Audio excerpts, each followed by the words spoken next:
went to go find the woman that was homeless earlier that was staying with me until my parents made it clear that she wasn't welcome there.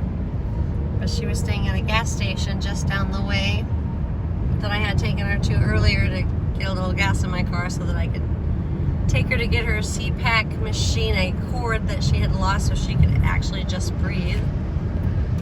Long story short, somebody had a blowout, dropped the tire right in front of my car. I hit it again. And when I say again, it's only because somebody hit my car, ran me into the cement pillars on the side of the road, tried to rape me. Didn't matter. But the whole reason I need a handgun license to carry. But the point being right now and right here is that I only try to do good things. And I went to go find this woman, and I got stuck in like traffic for, as you saw back there, no reason, because apparently it's cleared up. So it's gotta be something stupid like road construction, because Lord knows we gotta have them roads. So I'm driving my mom's car right now. I feel kind of bad about that, but in the meantime, earlier today my dad also knocked the back windshield out of my car with his backhoe. I don't even know how. I just can't win for losing is what I'm getting at, but all I'm trying to do is help people. That's all I'm trying to do. And for whatever reason, Satan puts so many obstacles in your way when trying to do so. Because now that traffic is clearly flowing, at least a little bit more. Here I am in my mom's car, heading back home. I did, however, fill her tank up because I left on empty when I took my daughter to physical therapy. I put a full tank of gas in this, but I'm just not understanding why this life has to be so hard. I mean, why does it have to be so hard? And it seems like it's harder for those that have already had it the hardest, so to speak.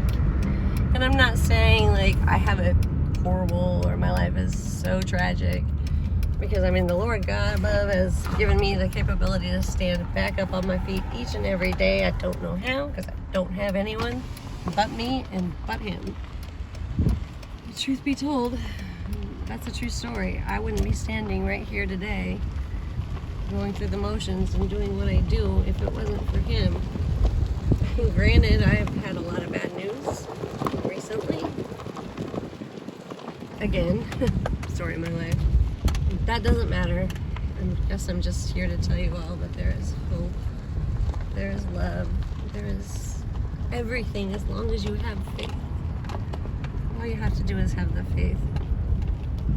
And trust me, I spent like probably an hour bawling my eyes out earlier trying to explain to my father that, Dad, just because you don't understand these things that are taking place or that are happening to not just me but many people, no matter what its shape nor form is, these things are real. I don't care if you're a targeted individual. I don't care if it is just Magellan's disease. I don't care if it's you see UFOs or you see the shadow people or you see the men in black or whatever it is that you're experiencing. There's a reason you're here and right now. And even though you don't understand, you don't have to understand completely.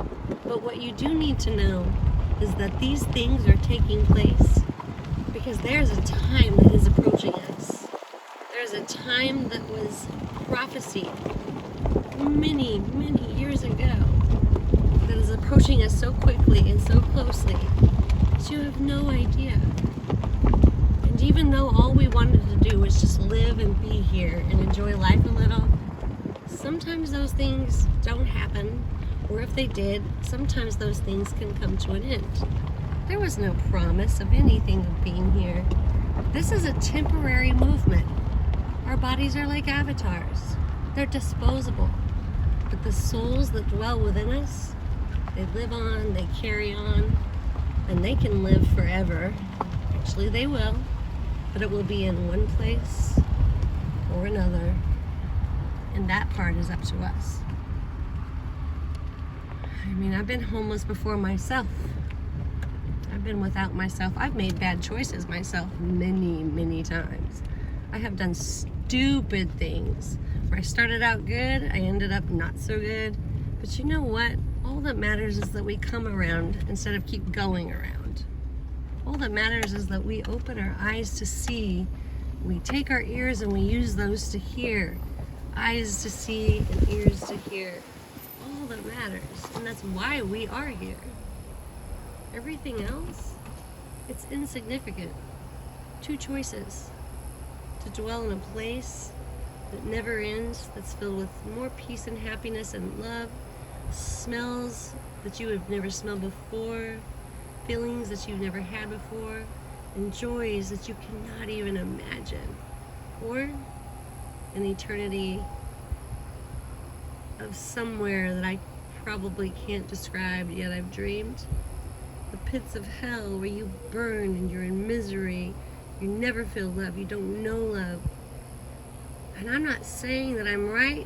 I'm saying that I know I'm right in this aspect. We have two choices. Just two. To believe or to not believe. And I don't know about you all, but I didn't come from a boop. I didn't come from a fart. I didn't come here to bump uglies with the same sex. I didn't come here to choose a politician when they're both wrong. I didn't come here to choose a church. It's probably like even more wrong. I didn't come here to choose anything but light, love, and whatever I can give of myself, because it's not about what I gain here on this earth. Never mattered. Doesn't matter. It hurts. It sucks. I'm not gonna lie. It's been a tough road. But it's never actually mattered, even when I thought it did. And here's why. Because just my short time here on earth, it's nothing compared to what I could gain for an eternity. And again, folks, it's a choice. And if you can't see how blatantly real it is, I don't know what to say. But everything's changed. It's right in front of your face. And it's been as real as can be from the get-go. Started with the Anunnaki, the Nephilim, those who fell from heaven. And the rest is history, folks. But it's up to you what history you decide to make. That's all I can say. I'm not wrong in that aspect. You know me, I admit when I'm wrong on others, or I'll say I could be wrong. But this portion, I'm not wrong. It's been written. And not in the translations that have been laid before us. It was written in our hearts, like literally within our souls, our very beings, from the very most perfect moment we were born and brought into this world. No matter how we got here. Reason is, we're here for a reason. That's the truth. Do what you will, make of it what you want, but be the best version of you can be, because time's growing short and it's growing near to what could be the end, or it could be the very beginning of blissfulness, or the end of misery. And when I say the end of misery, I mean the end of the misery here, but the real moment when misery actually begins. That's what I'm trying to say, guys.